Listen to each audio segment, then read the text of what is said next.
കടം വേണോ? ലോകോത്തര ബ്രാൻഡുകളുടെ എല്ലാ മൊബൈൽ ഫോണുകളും, smart TV, smart watch, headset തുടങ്ങിയ എല്ലാ ഗാഡ്ജറ്റുകളും തവണ വ്യവസ്ഥയിൽ സ്വന്തമാക്കൂ. ജ്യോതി മൊബൈൽസ്, ഏരൂർ. ക്രൈസ്തവ വിശ്വാസികൾ വലിയ നോമ്പിന്റെ വിശുദ്ധ വാരത്തിലേക്ക് കടക്കുന്നതിന്റെ ഭാഗമായി ഓശാന ഞായർ ആചരിച്ചു.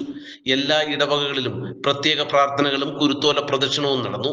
കുളത്തൂപ്പുഴ സെന്റ് മേരീസ് മലങ്കര കത്തോലിക്ക പള്ളിയിൽ നടന്ന ഓശാന ഞായർ ശുശ്രൂഷകൾക്ക് ഫാദർ ജോസഫ് തോട്ടത്തിൽക്കടയിൽ മുഖ്യ കാർമ്മികത്വം വഹിച്ചു. യേശുക്രിസ്തുവിന്റെ ജെറുസലേം പ്രവേശനത്തിന്റെ സ്മരണ പുതുക്കി നടന്ന ചടങ്ങുകളിൽ നൂറുകണക്കിന് വിശ്വാസികൾ പങ്കെടുത്തു.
ലോകത്തിന് എളിമയുടെ വലിയ സന്ദേശമാണ് ഓശാന നൽകുന്നതെന്ന് ഫാദർ ജോസഫ് തോട്ടത്തിൽക്കടയിൽ തന്റെ പ്രസംഗത്തിൽ ഓർമ്മിപ്പിച്ചു.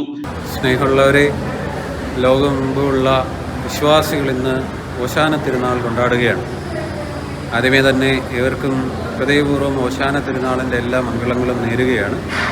ഓശാനയുടെ ശുശ്രൂഷകളൊക്കെ കഴിഞ്ഞ് കുളത്തൂപ്പുഴ പള്ളിയിലായിരിക്കുകയാണ്. നമുക്ക് ഓശാന കർത്താവിൻ്റെ എളിമയുടെ ഒരു വലിയ മാതൃകയാണ് നമുക്ക് നൽകുന്നത്. അതോടൊപ്പം തന്നെ എല്ലാവരാലും തഴയപ്പെട്ട ഒരു കഴുതയാണ് കർത്താവ് തിരഞ്ഞെടുക്കുന്നത്. ഓശാന കർത്താവിൻ്റെ ദൈവരാജ്യത്തിൻ്റെ ഒരു അടയാളം കൂടിയാണ് നമുക്ക് നൽകുന്നത്. എല്ലാവരും മാറ്റി നിർത്തപ്പെട്ടവരെ കർത്താവിന് ആവശ്യമുണ്ട്. അവരെ കർത്താവ് സ്നേഹിക്കുന്നുണ്ട്, കരുതുന്നുണ്ട്. കർത്താവിൻ്റെ സ്വർഗരാജ്യം എളിമയുള്ളവർക്കും എല്ലാവരാലും തഴയപ്പെട്ടവർക്കുമാണെന്നുള്ള ഒരു വലിയ സന്ദേശമാണ് ഓശാന നമുക്ക് നൽകുക. ഈ ഓശാന ദിനത്തിൻ്റെ ഈ നല്ല ദിനത്തിൽ ഹൃദയപൂർവ്വം എല്ലാ ദൈവജനത്തിനും ഈ തിരുനാളിൻ്റെ മംഗളങ്ങളും വരുന്ന വിശുദ്ധ വാരത്തിൻ്റെ എല്ലാ സ്നേഹ അനുഭവങ്ങളും നൽകുന്നു. ദൈവം നമ്മളെ സമൃദ്ധമായിട്ട് അനുഗ്രഹിക്കട്ടെ. നാട്ടുവാർത്ത, കുളത്തൂപ്പുഴ.